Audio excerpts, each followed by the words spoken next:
এই সময় দাঁড়িয়ে আমাদের তরফ থেকে অন্য যে কোনো মানুষ তারা যদি অন্য কোনো দলে যোগদান করেন, পার্টি অলরেডি পজিশন নিয়েছে, সেটা আমাদের জন্য যন্ত্রণা, আমাদের জন্য দুঃখের, আমাদের জন্য কষ্টের, কিন্তু পার্টি ডিসিপ্লিনারি যেভাবে এগোতে হয় সেভাবে এগোবে, এবং সেটাই আমাদের সবার ওপিনিয়ন, কালেকটিভ ওপিনিয়ন। দল বহিষ্কার করেছে, হ্যাঁ, সেটাই আমাদের কালেকটিভ ওপিনিয়ন, আমাদের সবার সেটাই ওপিনিয়ন। এই কাজটা কেন করলো প্রতিকূল? সেটার উত্তর এখন প্রতিকূলদাই দিতে পারবেন। এখন তৃণমূল কখনো মনে হতো যে ভীষণ হতাশায় ভুগছে? আমাদের সঙ্গে তো বহুদিন ধরে আর খুব দেখা সাক্ষাৎ হওয়ার জায়গা নেই। আমি প্রতিকূলদা আমরা একসঙ্গে এসএফআই ছেড়েছি, ফলে আমাদের একসাথে কাজ করার খুব জায়গা ছিল না। শেষ প্রশ্ন, সেটা হচ্ছে অনেকেই আপনার নামটাও এই তালিকায় যুক্ত করছে, কেন? তো মিথ্যে কথা, আমি বহুবার এর আগে ক্ল্যারিফাই করেছি। ইচ্ছা করে ষড়যন্ত্রমূলকভাবে কতগুলো নাম, কতগুলো মানুষের প্রতি ডিসক্রেডিবিলিটি তৈরি করার চেষ্টা, তারা সফল হবেন না।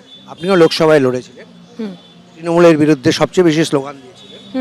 আমরা রাজ্য কমিটি আলোচনা করে সিদ্ধান্ত নিয়েছিলাম এবং সেটা খুবই বেদনাদায়ক। তাও আমি বলেছিলাম যে আমরা শেষ মুহূর্ত পর্যন্ত যা করণীয় সে ব্যাপারে আগাম সিদ্ধান্ত নেওয়া ছিল। রাজ্য কমিটি থেকে সম্পাদক মণ্ডলীকে অথরাইজ করা হয়েছিল এবং এ ধরনের ক্ষেত্রে আমাদের পার্টির গঠনতন্ত্রে একেবারে নির্দিষ্ট আছে 19 নম্বর ধারার 7 নম্বর উপধারায়, শত্রু শিবিরে কেউ যদি যোগ দেয় বা বিশৃঙ্খলা তৈরি করে পার্টির মধ্যে, তাহলে দাঁড়িয়ে পার্টি বিরোধী কার্যকলাপে লিপ্ত হয়, তাহলে তাকে সরাসরি তৎক্ষণাৎ বহিষ্কার করতে হয়।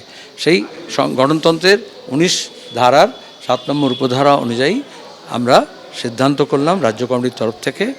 রাজ্য কমিটির সদস্য প্রতিকুর রহমান, তাকে তৎক্ষণাৎ বহিষ্কার করা হয়েছে। এই সবই হচ্ছে এই গ্যাংস্টারের, ওয়ান অফ দি মেজর গ্যাংয়ের কাছে, কিংপিনের কাছে সারেন্ডার করার পূর্ব শর্ত এসব কথা বলা। আপনি একটা ছেলেকে জানেন না, আপনার সাথে যে এতদিন ধরে দল করলো তাকে আপনি চেনেনই না।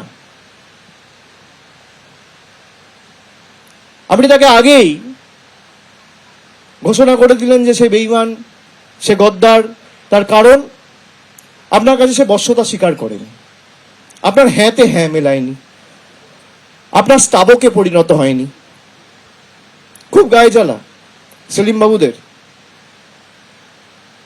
তৃণমূলের সাথে ডিল হয়েছে, সংবাদ মাধ্যমে স্নো পাউডার মেখে ঘুরে বেড়ানো নেতা বলে দিচ্ছে তৃণমূলের সাথে সেটেলমেন্ট হয়ে গেছে।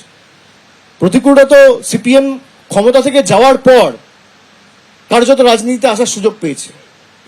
ওর বয়স তো বেশি না, আমার থেকে ছোট, 5 বছরের। কিন্তু হঠাৎ করে বলে দেওয়া হলো ডিল করে নিয়েছে। ডিল কি? আমি বলার আগে আমায় বলেছে।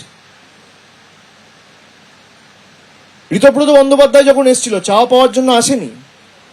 কানাইয়া কুমারের মতো ছেলে চলে গেছে কংগ্রেসে, সব ধান্দাবাজ। আর যাদের অঙ্গুলি হেলনে 35% ভোট বিজেপিতে ট্রান্সফার হয়েছে, তারা ধোয়া তুলসী পাতা।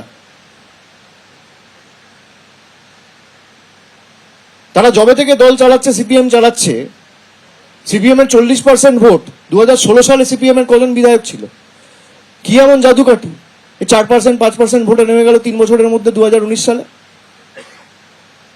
যাদের কারণে আজ সিপিএম শূন্য, তারা আজকে অন্যকে আক্রমণ করে ব্যক্তি আক্রমণে নেমেছে। আয়নায় নিজের মুখটা দেখা উচিত। এবিপি আনন্দ, এগিয়ে থাকে, এগিয়ে রাখে।